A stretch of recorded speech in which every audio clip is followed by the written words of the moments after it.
चुराते हैं, फिर एक दिन वो बिछड़ जाते हैं। अक्सर इस दुनिया में बीट எடுத்தார தப்பற பீட் திருப்பத்திக்கிற வெட்டு இனி தடாலடி காட்டு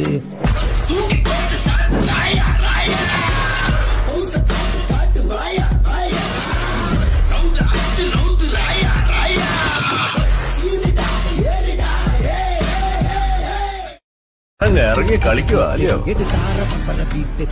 കളിക്കുമ്പോ ഇറങ്ങി കളിച്ചു തന്നെ സാറേ ശീലം. ഹൈവേയില് കുളപ്പുറപ്പുകളെയും കൂട്ടി ആമ്പിള്ളാരെ ഉമ്മ വയ്ക്കാൻ ഇറങ്ങുമ്പോ ആളും തരം നോക്കണം.